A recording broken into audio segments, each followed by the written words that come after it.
Bienvenue sur Africa 24 dans cette nouvelle édition du QG News. Au sommaire, la sécurité du continent était au centre des discussions du premier sommet Afrique-États-Unis qui s'est clôturé ce mercredi. Washington s'est engagé à financer une force africaine d'action rapide. Au Tchad, 3 ans après le début du 4e mandat du président Déby Itno, la population attend encore beaucoup de son président, notamment dans les domaines de l'énergie et de l'emploi des jeunes. Explication dans ce journal. Au Soudan, les inondations ont fait au moins 39 victimes. Les eaux menacent encore les cultures, le bétail, mais aussi les habitations des grandes villes. Nous ferons le point sur la situation. La paix et la sécurité en Afrique, ces priorités ont largement été abordées lors du sommet Afrique-États-Unis cette semaine à Washington. Malgré leur déploiement sur le terrain, les forces africaines et internationales peinent à mettre fin aux différents conflits. Pour Vemba Dizolele, spécialiste des questions internationales, il faut s'attaquer à la racine du problème, la gouvernance africaine. Guillaume Durand. La paix, la sécurité et la lutte contre le terrorisme constituent des thèmes largement abordés à l'occasion du sommet États-Unis-Afrique de Washington.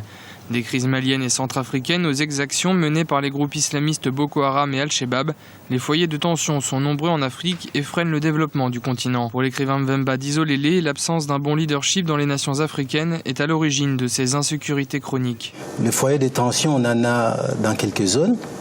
Mais dans toutes ces zones-là, on trouve que ce sont des problèmes pratiquement locaux que les leaderships africains n'arrivent pas à résoudre. Que ce soit au Congo, que ce soit entre le Soudan du Sud et le Soudan, que ce soit les différends entre le Congo, la République démocratique du Congo et l'Ouganda, le problème interne au Congo-Brazzaville, le problème de Boko Haram.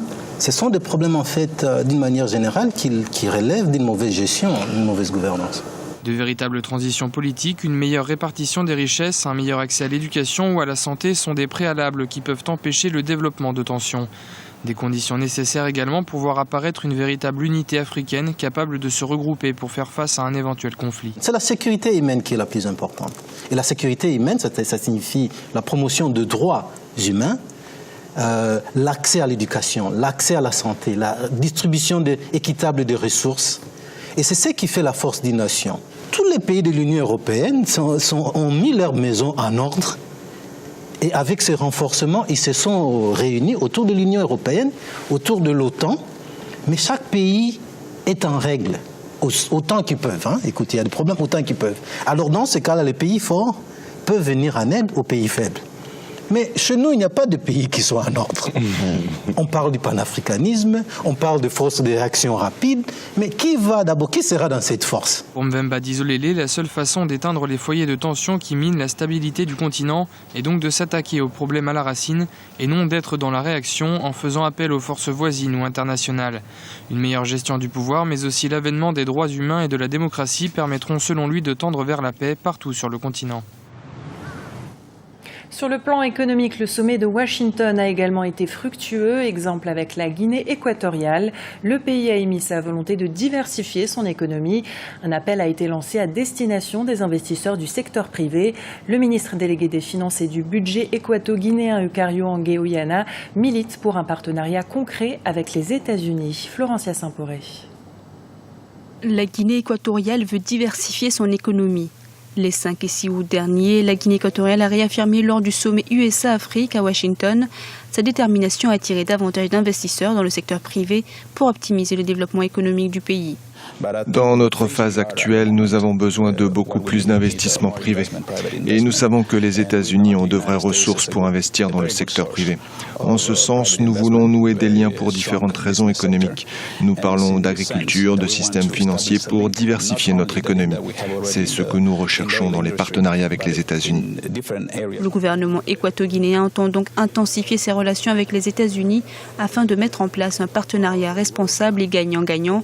Ce mercredi, le président américain Barack Obama a d'ailleurs annoncé la mobilisation de plus de 30 milliards de dollars dédiés à l'aide publique et aux investissements privés en Afrique pour accompagner les initiatives des pays africains.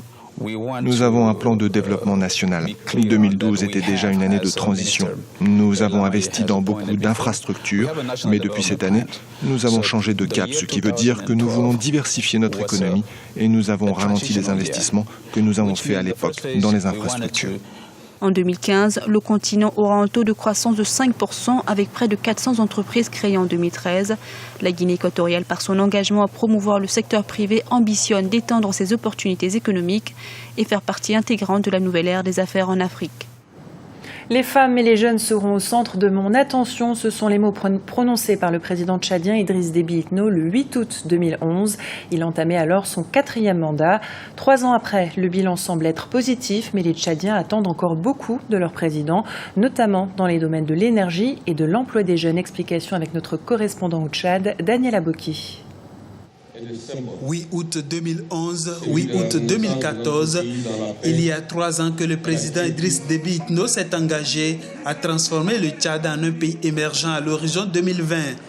Après les 3 premières années de l'investiture de son 4e mandat, les citoyens de la capitale apprécient à leur manière le bilan.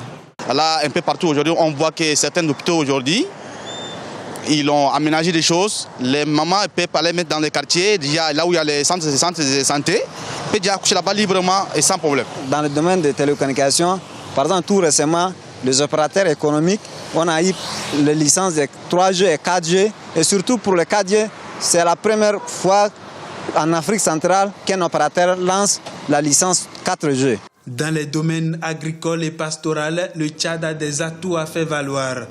Le pays dispose de 39 millions de terres arables dont 6% seulement sont exploités, des potentiels que le pays doit rentabiliser à l'ère de la Renaissance pour assurer son développement. Qui laisse au moins l'opportunité à toutes les entreprises qui ont au moins peut-être privées, qui s'installent au pays parce que pour qu'ils ne les bloquent pas. Ce qui va donner au moins peut-être aujourd'hui la chance pour nous, ces jeunes diplômés qui viennent juste de sortir de l'école, c'est au moins peut-être cette chance que nous attendons. Mais aujourd'hui, nous voyons que la fonction publique ne peut pas nous maintenir aujourd'hui. Donc la seule chose pour nous, c'est pour que les entreprises viennent, les sociétés se créent, et là nous pouvons avoir la chance. Le chef de l'État, Idriss Déby Itno, promet une renaissance nationale dans tous les secteurs d'activité.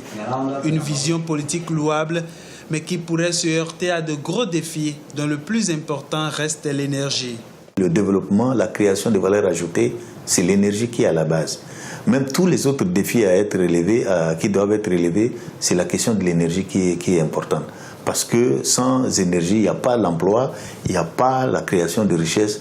Et je pense que si on veut relancer le développement, si on veut faire de la croissance économique, cette question d'énergie est un défi le plus sérieux que le chef de l'État doit relever. Le 3e anniversaire de l'investiture de ce 4e mandat sera l'occasion pour l'État de réaffirmer son engagement à faire du Tchad la vitrine de l'Afrique centrale. Des réformes éducatives ou encore économiques sont attendues dans les prochains jours. Elles permettront au gouvernement de renforcer sa politique pour les 2 prochaines années. Au terme de 3 jours de travaux, la République démocratique du Congo et le Rwanda ont convenu de travailler pour la démarcation de la frontière commune terrestre. Les 2 parties ont décidé de mettre sur pied une équipe technique mixte de reconnaissance des bornes. Cette reconnaissance se basera sur les données du protocole d'accord intervenu le 25 juin 1911 entre la Belgique et l'Allemagne, les pays colonisateurs de la RDC et du Rwanda. Au Soudan, les fortes pluies recensées ces derniers jours ont de lourdes conséquences sur la vie des habitants. Les inondations ont déjà fait au moins 39 victimes. Les eaux menacent encore les cultures, le bétail, mais aussi les habitations des grandes villes. Le point sur la situation avec Charles de Jouvenel. Au Soudan, les fortes pluies ont des conséquences tragiques. Dernièrement, les inondations qu'elles ont provoquées ont causé d'importants dégâts dans de nombreuses régions du pays, notamment dans la capitale, Khartoum. Des inondations qui ont fait au moins 39 victimes et balayé les cultures et le bétail. De nombreuses familles ont dû être déplacées pour faire face à l'ampleur de la catastrophe naturelle. Les gens ont besoin d'aide, de biens de première nécessité, de couverture et ainsi de suite, car il y a des maisons qui ont été complètement détruites et dont il ne reste plus rien. Mon voisin a tout perdu et il y a des enfants. Le gouvernement devrait se pencher sur cette question. De fait, plus de 6100 maisons auraient été détruites ou endommagées par les inondations, non sans causer de sérieux problèmes sanitaires chez les réfugiés. Ainsi, les familles sans abri ont du mal à accéder à des services de relogement ou plus basiquement à des centres de santé ou à l'eau potable. Le gouvernement soudanais n'a pas tardé à réagir par la voix du chef des services d'urgence de Khartoum lors d'une réunion d'urgence tenue le 5 août. Le niveau du Nil augmente considérablement et les fonctionnaires du ministère de l'Irrigation ont confirmé que pour la première fois dans l'histoire moderne du Soudan, le niveau du Nil avait augmenté de 2 mètres en seulement 5 jours. Ils s'attendent à des effets négatifs dans les 2 ou 3 prochains jours, mais Dieu merci, beaucoup de travail a été effectué pour que l'écoulement des eaux soit dirigé loin des zones résidentielles. Mais il reste encore beaucoup à faire.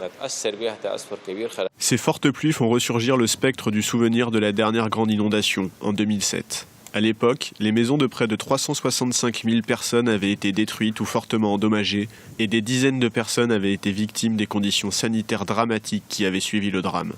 De nombreux Soudanais avaient alors accusé le gouvernement de ne pas avoir anticipé cette catastrophe. Ce journal a été réalisé par l'ensemble de la rédaction. Nous vous remercions pour votre fidélité. Dans un instant, une nouvelle édition de l'actualité sur Africa 24.